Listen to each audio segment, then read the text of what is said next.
السلام علیکم پیارے سے دوستو، آپ کو اپنے چینل اسٹوری بک 2.0 پر خوش آمدید کہتے ہیں۔ ویڈیو کو شروع کرنے سے پہلے آپ سے گزارش ہے کہ اس ویڈیو کو لائک اور چینل کو ضرور سبسکرائب کریں اور گھنٹی کے نشان کو بھی دبا دیں تاکہ کہانی کی ہر نئی قسط آپ کو سب سے پہلے مل سکے۔ ببلی نے وہ پائل لڑکی کی طرف بڑھا دی۔ لبنہ بس پیار سے ببلی کی طرف دیکھ رہی تھی۔ لگتا نہیں اس کی قسمت ایسے مہربان ہوتی ہوگی۔ بس اس نے من ہی من میں یہی سوچا۔ ادھر بھی سارا سامان پیک کر دیا تھا دوسری لڑکی نے، اور سب سامان اٹھایا ایک پرچی دروازے والے کاؤنٹر کی طرف بڑھا دی۔ سامان کے ساتھ آپ کے سب سامان کا ٹوٹل بل 4700 بنا ہے۔ جو آنٹی وہاں بیٹھی تھی انہوں نے ببلی سے کہا تو اس نے ان سے 2 پرچیاں بنانے کو کہا۔ دیکھیے اس سامان کی الگ پرچی بنا دیجیے۔ اس نے ریاض انکل والی پرچی ان کے سامنے کر دی۔ اس کی بات سن کر لبنہ کو تھوڑی حیرانی ہوئی اور اس کا ہاتھ دوبارہ سے پرس کی طرف چلا گیا جس کو ببلی نے دیکھ لیا تھا۔ اس نے اپنا ہاتھ وہیں لبنہ کے ہاتھ پر رکھ کر ہلکا سا دبا دیا۔ مطلب نہیں، یہ سب ہوا 4300۔ ببلی نے وہ پرچی لے لی اور ان کو ریاض انکل کے پیسوں میں سے 4300 دیے اور پھر اپنے بٹوے سے جو 400 دے کر سامان خود اٹھا لیا اور لبنہ سے کہا، میڈم چلیں؟ وہ بھی ہنستے ہوئے باہر آ گئی۔ اب اگر کہو تو میں بھی کچھ خرید لوں۔ ببلی نے جیسے التجا ہی کر دی تھی لبنہ سے۔ پہلے کچھ کھلاؤ پھر ہم تمہارے لیے کچھ لیں گے۔ لبنہ کی بات سن کر وہ سر پر ہاتھ رکھ کر چل دیا۔ سامنے ہی نیلم کشمیر ریسٹورنٹ دیکھ کر دونوں وہاں چل دیے۔ لبنہ نے مینیو اٹھا کر ایک لمحے کے لیے دیکھا، پھر بولی، میرے لیے ایک مسالہ دار چکن بریانی، اور تمہیں کیا کھانا ہے؟ ببلی نے ایک بار لبنہ کو دیکھا اور پھر مینیو پر نظر ڈالی۔ میرے لیے بادام کا جوس، بس اور کچھ نہیں۔ ویٹر ان کا آرڈر لے کر چل دیا۔ 10 منٹ کا بول کر کیسا لگا؟ یہاں آ کر لبنہ نے یہ سوال کیا۔ پہلے تو لگا تھا کہ ریاض انکل نے کہاں پھنسا دیا، پھر تم پر بلا وجہ تھوڑا غصہ آیا تھا، لیکن اب سوچ رہا ہوں تو اچھا لگ رہا ہے۔ آج پہلی بار میں تھوڑا آزادی سے گھوم رہا ہوں۔ تمہیں شاید خود گھومنے کی عادت ہو گئی ہے۔ میرا مطلب یہ تھا کہ میرے ساتھ آ کر کیسا لگا؟ مزے لینے لگی تھی لبنہ اب ببلی کے ساتھ، اور اس نے بھی بخوبی جواب دیا۔ منصور انکل نے کبھی کوئی صحیح کام کیا ہے کیا؟ دیکھو نا، آج تمہارے ساتھ بھیج دیا سامان اٹھانے کے لیے۔ یہ کہہ کر وہ ہنسنے لگا۔ کتنا صاف دل ہے یہ آج بھی۔ ویسا ہی ہے، دنیا بدل گئی لیکن شاید اس کا وقت آج بھی وہیں رکا ہوا ہے، بچوں کی طرح صاف سیدھا اور شریف۔ اس کو ہنستا ہوا دیکھ کر وہ لڑنے کی جگہ بس اسے دیکھتی رہی۔ لیجئے آپ کا آرڈر۔ لبنہ کھانے لگی اور ببلی آرام سے اپنا بادام کا جوس پینے لگا۔ لبنہ نے اس سے بھی پوچھا کہ وہ اس کے ساتھ کھا لے، لیکن اس کا من نہیں تھا۔ وہاں سے فارغ ہو کر انہوں نے ببلی کے لیے 2 جوڑے کپڑے لیے جو لبنہ نے پسند کیے۔ ببلی نے بھی خود سے اس کو ایک اچھی سی پینٹ جو جینز کے کپڑے سے بنی تھی دلوائی۔ لبنہ نے صرف ایک بار اس کو دیکھا تھا کہ ببلی نے اگلے ہی پل صرف اتنا پوچھا تھا، تمہاری ویسٹ کتنی ہے؟ 28، اور اس نے دکان کے اندر جا کر وہ گرلز ڈینیم پینٹ لے لی تھی۔ اب تو تقریباً 3 بج چکے تھے اور ببلی دونوں کندھوں پر سامان لٹکائے لبنہ کے ساتھ سب سے پہلے دکان کی طرف چل دیا۔ وہاں سوٹ تیار اور پیک تھا۔ اس کو لے کر دونوں جس طرف سے آئے تھے ادھر چل دیے۔ یہ سب آئے گا کیسے؟ ببلی نے جب اتنا سامان دیکھا تو خود سے ہی کہا، ایک کام کرو، یہ سامان اور چوڑیوں والا بیگ تم سامنے اسکوٹر کی ٹینکی پر رکھ لینا، اپنے ڈریس والا بیگ میرے بیگ کے ساتھ آگے ہینڈل پر ڈال دو، اور یہ شادی والا لہنگا میں پکڑ کر بیٹھ جاؤں گی۔ ببلی نے ٹھیک ویسا ہی کیا جیسا لبنہ نے بتایا۔ اب اسکوٹر پر لبنہ پہلے سے الگ طرح سے بیٹھی تھی۔ اس کا ہاتھ اب ببلی کی کمر پر تھا اور دوسرے ہاتھ میں لہنگے والا بیگ۔ دونوں نکل پڑے واپس گھر کی طرف، کچھ خواب آنکھوں میں لے کر۔ یہاں ریاض صاحب کے گھر اچھی خاصی بھیڑ لگی ہوئی تھی۔ ہر طرف چہل پہل تھی اور شور ہو رہا تھا۔ ببلی اور لبنہ اندر آئے تو ادھر ادھر دیکھنے لگے۔ صحن میں گھر کی خواتین ڈھولکی کے ساتھ جشن کر رہی تھی اور لکڑی کے تختے پر بیٹھی پلک ریاض کی مایوں کی رسم ادا کی جا رہی تھی۔ ایک فوٹوگرافر وہاں تصویریں کھینچ رہا تھا۔ گھر ریاض صاحب کا بھی اچھا خاصا تھا اور ان کا خاندان بھی کافی بڑا تھا، جیسا اکثر ہمارے یہاں پٹھانوں میں ہوتے ہیں۔ آؤ بیٹا، کھڑے کیوں ہو؟ وہاں چلو، ادھر آ کر کچھ چائے وغیرہ لے لو پہلے۔ یہ ریاض صاحب کی بیوی انیلا صاحبہ تھی۔ خوب بن ٹھن کر یہ بس یہاں وہاں سب کام دکھ رہی تھی تو صحن کے پاس چپ چاپ کھڑی ببلی اور لبنہ کو دیکھا تو انہوں نے پیار سے انہیں اپنی طرف بلایا۔ نہیں آنٹی جی، پہلے ہی کافی ٹائم ہو گیا ہے، بس یہ سامان دینا تھا آپ کو، ویسے بھی رات کو تو دوبارہ ملنا ہی ہے، لبنہ نے لہنگے کا بیگ انہیں دیتے ہوئے کہا۔ ساتھ ہی ببلی نے وہ میک اپ کے سامان والا تھیلا اور پیسے ان کی طرف بڑھا دیے۔ شکریہ بیٹا، جو تم نے میرا کام آسان کر دیا، گھر میں کوئی بھی آدمی فری نہیں تھا، ورنہ تمہیں تکلیف نہ دیتے۔ انہوں نے سامان لیتے ہوئے اپنے ساتھ کھڑی ایک لڑکی کو تھمایا اور پیسے اپنے پرس میں رکھ لیے۔ کیسی بات کرتی ہو آنٹی جی، آپ کیا ہمارا کوئی حق نہیں اتنا سا کام کرنے کا؟ لبنہ ہی بول رہی تھی۔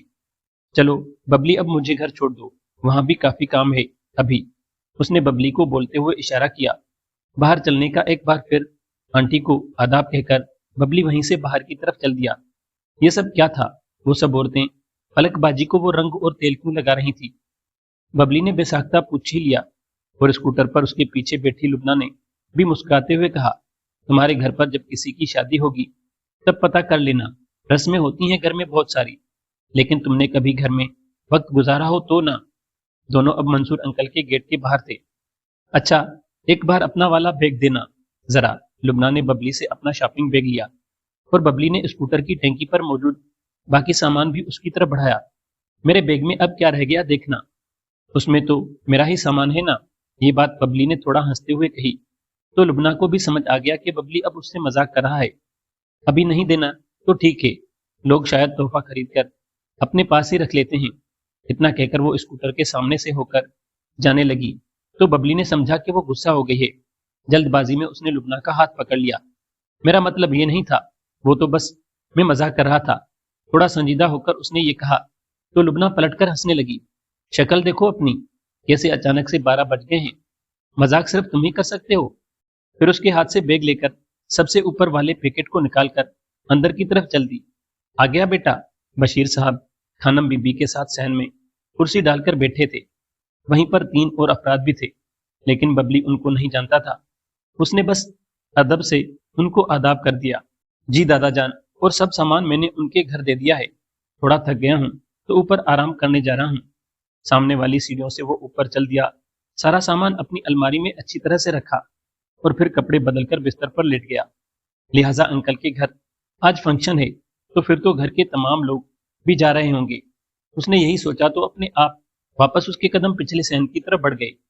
نیچے اتر کر دیکھا تو صرف لیلا ہی کچن میں تھی اور انہوں نے اس کو بس پیار سے دیکھا۔ ان کی آنکھوں اور چہرے پر چمک تھی، لیکن ببلی اس تبدیلی کو کہاں میں سمجھتا تھا۔ وہ تائی جان، سب لوگ کہاں ہیں؟ اس نے اتنا ہی پوچھا کہ سمرین کے کمرے سے ہنسنے کی آواز آئی۔ لیلا نے بھی اشارہ وہیں کر دیا اور پھر دوبارہ کام میں لگ گئی۔ وہ شاید باہر آئے ہوئے مہمانوں کے لیے چائے پانی کا انتظام کر رہی تھی۔ دروازہ تو کھولو، بند کیوں کیا ہے؟ ببلی نے دروازہ کھٹکھٹایا تو اندر سے آواز آئی، کوئی کام ہے کیا تجھے؟ یہ تو نادرہ باجی ہے، یہ بھی اندر ہے۔ اس نے من ہی من میں سوچا اور کہا، ہاں تھوڑا دروازہ تو کھولیں ایک بار۔ کچھ دیر میں امبرین نے دروازہ کھولا۔ اس نے اپنے بال باندھے ہوئے تھے اور ایک بنا بازوں کی پرانی ٹی شرٹ اور ایک ڈھیلا پاجامہ پہنا ہوا تھا۔ ہاں بول، کیا کام ہے تجھے؟ اپنی کمر پر ہاتھ رکھ کر اس نے یہ بات کہی۔ دونوں ہاتھ اس کی کمر پر تھے، جیسے وہ دروازے کے اندر کا کوئی راز چھپا رہی ہو۔ یہ سب لوگ اندر کیا کر رہے ہیں؟ اور امی بھی اندر ہے شاید۔ اس نے اندر کی جھلک دیکھی تو اس کا پورا بستر 4-5 افراد سے بھرا دکھا، لیکن اتنے سے نظارے میں کچھ واضح نہ ہوا۔ پھر امبرین کے پیچھے کمرے کی زمین پر کچھ کپڑے کی کترنے سی پڑی تھیں جن پر کچھ لگا تھا۔ امبرین نے اس کی نظروں کا پیچھا کیا تو ہنستے ہوئے دروازہ بند کیا اور بولی، چل بھاگ یہاں سے، بڑا آیا CID والا، کوئی کام وام نہیں ہے، بس یہ دیکھنا ہے کہ کمرے میں ہو کیا رہا ہے۔ امبرین کی بات سن کر کچھ سوچتا ہوا وہ چلنے لگا تو لیلا نے آواز دی، بیٹا یہ چائے باہر تو دے دے۔ اب ببلی کچن میں داخل ہو کر ٹرے لینے لگا تو دیکھا کہ اس کی تائی کے ہاتھ پر ہلکی سی لالی چھائی ہوئی تھی اور وہ جگہ بالکل صاف سی تھی، لیکن دوسرے ہاتھ پر ہلکے ہلکے سے بال تھے۔ آپ کے ہاتھ پر کوئی گرم چیز گری ہے کیا؟ ببلی کی بات کا اشارہ سمجھ کر لیلا نے اس کے سر پر چپت لگائی اور وہ بھی سمرین والے کمرے میں چلی گئی۔ بیچارہ سمجھ کچھ نہ پایا تھا تو ٹرے لے کر باہر چل دیا۔ ادھر منصور صاحب کے گھر بھی خاموشی سی تھی۔ منصور صاحب اپنے کمرے میں تھوڑا آرام کر رہے تھے کیونکہ ان کو پتا تھا کہ رات کو آج دوستوں کے ساتھ جام ٹکرائیں گے، اور اپنے کمرے کے اندر بیٹھی لبنہ खरीदे हुए कपड़ों को गहरी निगाहों से देख रही थी। कभी वो चूड़ियों को देखती तो कभी पायल की जोड़ी को। फिर कुछ सोचकर वो बाथरूम के अंदर चली गई। बाहर निकली तो एक शार्ट निक्कर और बिना बाजुओं की टी शर्ट में थी। कमरे में अलमारी पर लगे कदावर शीशे में खुद को गौर से देखा। शीशे के बिल्कुल पास खड़ी वो अपने बाजुओं और टांगों को देख रही थी। फिर अपने कपड़ों के साथ वाली अलमारी खोली और उसमें से कुछ अलग अलग किस्म के ट्यूब और एक डिबिया बिस्तर पर रखी और एक पैकेट सा भी निकाला। इरशाद मासी, इधर आना थोड़ा। उसकी आवाज किचन में सफाई करती इरशाद ने सुनी और फिर लुबना के कमरे में चली आई। जी बाजी, कहिए, यहाँ आओ तो, और दरवाजा बंद कर दीजिए, उसने प्यार से इरशाद को समझाया। एक पानी का मग बाथरूम से ले आए और सॉफ्ट टॉवल भी। इरशाद भी जल्दी सामान ले आई। पहले बस हल्के गीले तौलिए से मेरे बाजुओं और गर्दन साफ कीजिए और फिर ये क्रीम हल्के हाथों से लगा दीजिए। लुबना ने एक ट्यूब इरशाद की तरफ बढ़ा दिया। अगले 10 मिनट में इरशाद ने इतना कर दिया।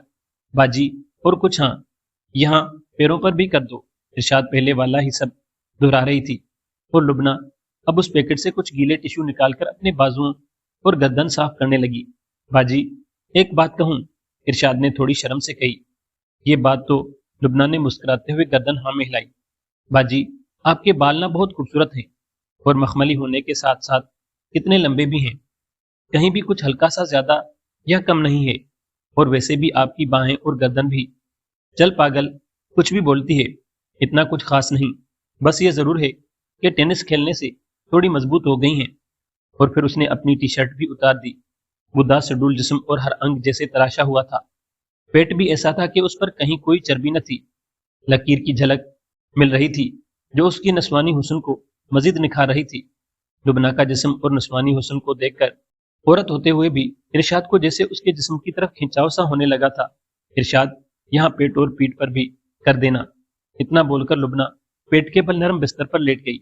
इरशाद दोनों हाथों से अच्छी तरह से, जैसे वो क्रीम से मालिश करने लगी थी। बस अब इसको साफ कर दीजिए और यहाँ मेरी पीठ पर साफ करके क्रीम लगा दीजिए। इरशाद भारी सांसों से पैरों का काम निपटा कर लुबना की कमर के पास आ गई। बाजी, आपको तो जिस्म पर एक भी निशान नहीं है, और ये देखिए, यहाँ से आपकी पीठ थोड़ी ज्यादा चौड़ी और मजबूत सी है। इरशाद ने गौर से देखा था। वो क्या है ना, तू भी रोज रनिंग किया कर, वर्जिश करेगी या कोई मेहनत वाला खेल खेलेगी तो तेरा जिस्म भी इस तरह ही हो जाएगा। थोड़ी गर्दन उठाकर लुबना ने ये बात कही तो इरशाद की जुबान फिसल गई। बाजी, खेल तो मेहनत वाला रोज ही खेल लेती हूँ, लेकिन हुआ तो कुछ नहीं। और फिर अपनी बात को समझकर खुद ही माफी मांगने लगी। तेरा तो बस वहीं ध्यान रहता है। शायद 5 साल हुए हैं ना तेरी शादी को, फिर भी कारनामा नहीं दिख रहा कोई। लुबना ने चुटकी बजाते हुए कहा तो इरशाद शर्माकर बोली, जी मेहनत तो तकरीबन रोज ही होती है, लेकिन वो कहते हैं कि शायद तकदीर की अभी मर्जी नहीं है, तो बस फिर नहीं कुछ हो रहा। कुछ देर सोचने के बाद लुबना ने कहा, चलो बस हो गया सारा काम, थैंक यू, अब मैं नहाने जा रही हूँ। शाम हो चुकी थी। तकरीबन 7:30 के आसपास का वक्त था। घर में थोड़ी चहल पहल थी और तमाम कमरों में बल्ब की रोशनी फैल चुकी थी। नबीला को समरीन तैयार कर रही थी। एक रेशमी सुनहरी रंग की शलवार और सुर्ख लाल कमीज में वो बहुत खूबसूरत लग रही थी। मांग में छोटा सा टीका, चेहरे पर सिर्फ एक हल्का काजल लगाया हुआ था। समरीन ने उनकी कमीज को सेट किया और बोली, लीजिए अम्मी, हो गया आपका तो। अब आप और ताईजान चलिए अनिला आंटी की तरफ, मैं भी अपने कमरे में तैयार होती हूँ। शुक्रिया बेटी। किसी गुलाब के फूल की तरह महकती हुई नबीला तो समरीन से कहीं ज्यादा खूबसूरत लग रही थी। शायद उनके चेहरे की रौनक ही उनको सबसे मुख्तलिफ शुमार करती थी। जब वो अपनी जेठानी लैला के पास गई तो वो भी अच्छी तरह से तैयार थी। एक रेशमी गहरे नीले रंग की शलवार और वैसे ही कमीज उनके गोरे जिस्म को निहायती सलीके से ढांपे हुए थी। चलें बाजी, माँ जी भी तैयार हैं। लैला ने उनकी बात सुनकर अपना पर्स और रुमाल उठाया और अपनी सास की तरफ खोली।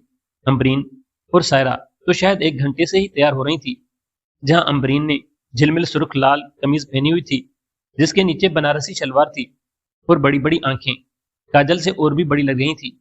बालों को एक जगह इकट्ठा करके बनाई चोटी उन्हें बिल्कुल ही अफगान जलेबी जैसा दिखा रही थी। रंग भी दूध सा सफेद था, पूरा जिस्म दमक रहा था।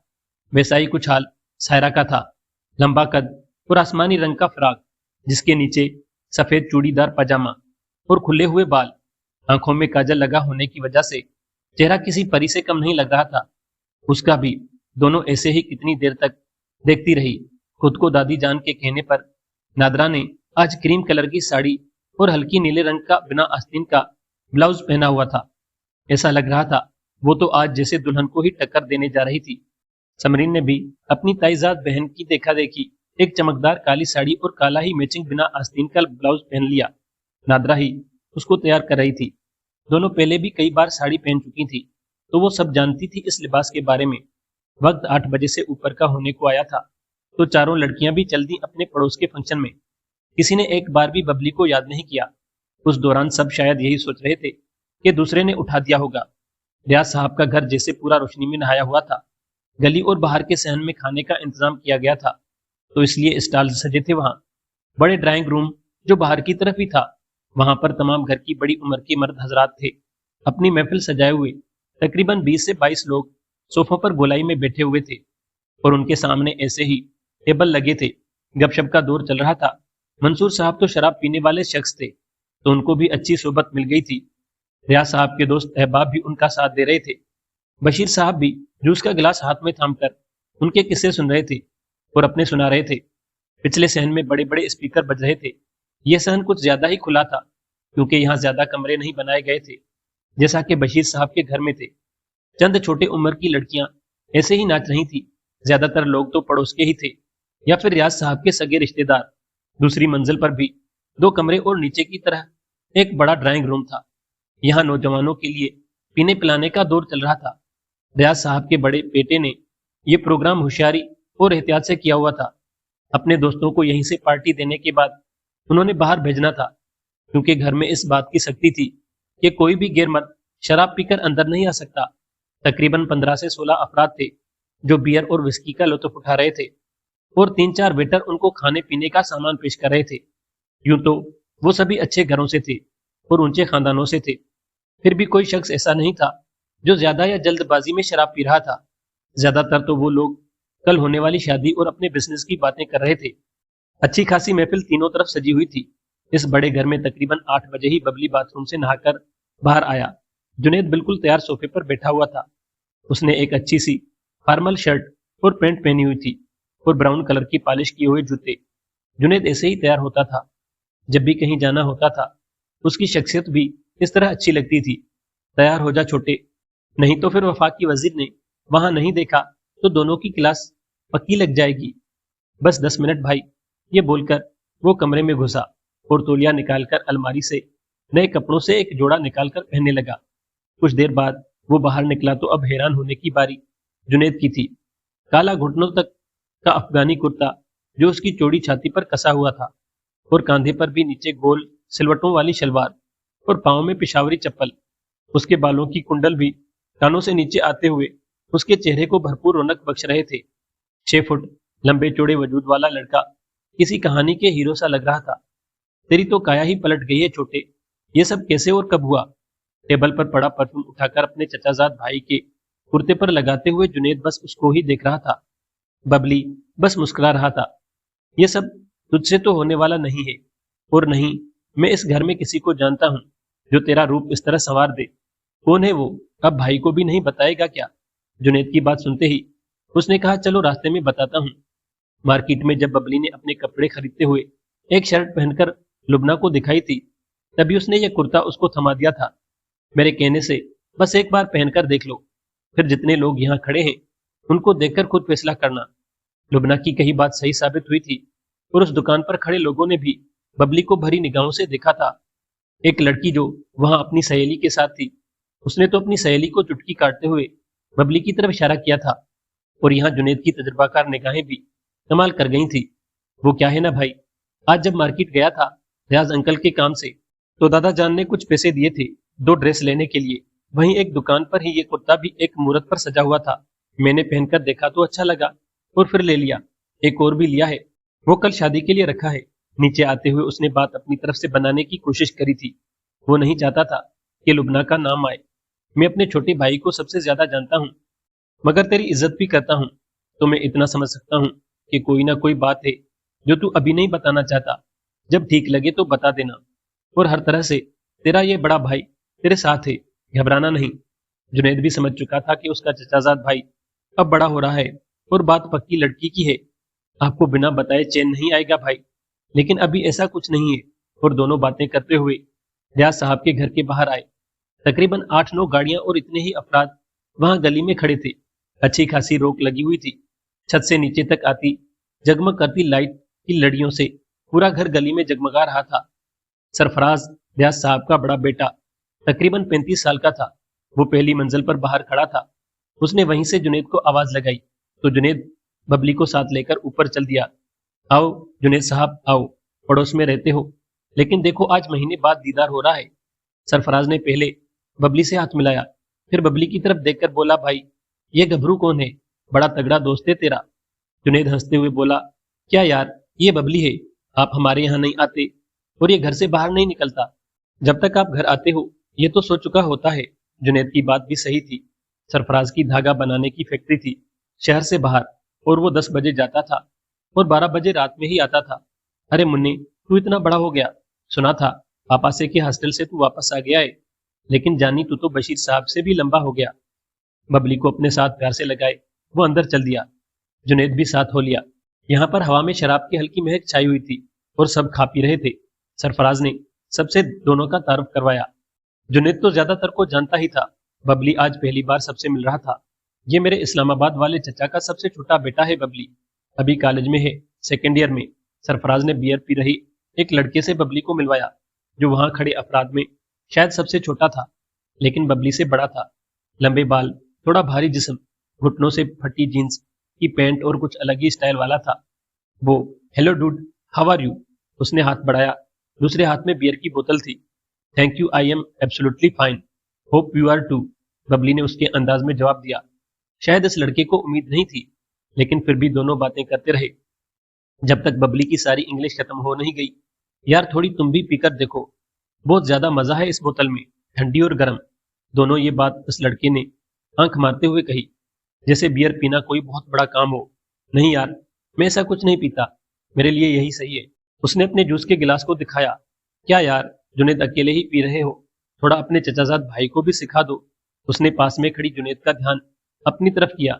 जुनेद उनके ही किसी रिश्तेदार से बातें करते हुए 7 अप में मिलाकर विस्की को धीरे धीरे पी रहे थे। जब उसका टाइम आएगा मैं खुद अपने भाई को पिलाऊंगा, यह अभी इतना बड़ा नहीं हुआ है, तू अभी इसको इन सब चीजों की जरूरत नहीं। जुनेद ने इतनी बात कही और फिर प्यार से अपने चचाजाद भाई की तरफ मुस्कुराकर देखा और फिर दोबारा सामने वाले से बातों में लग गया। बबली का वहां दिल नहीं लग रहा था। तभी सरफराज ने कहा, बबली तुझे नीचे आंटी बुला रही है, पीछे के दरवाजे से ही नीचे चला जा। हाँ शायद वही ठीक जगह है इसके लिए, बबली के साथ खड़े लड़के ने हल्के से नशे में ये बात कही तो सरफराज ने थोड़े गुस्से से उसे आंखें दिखाई।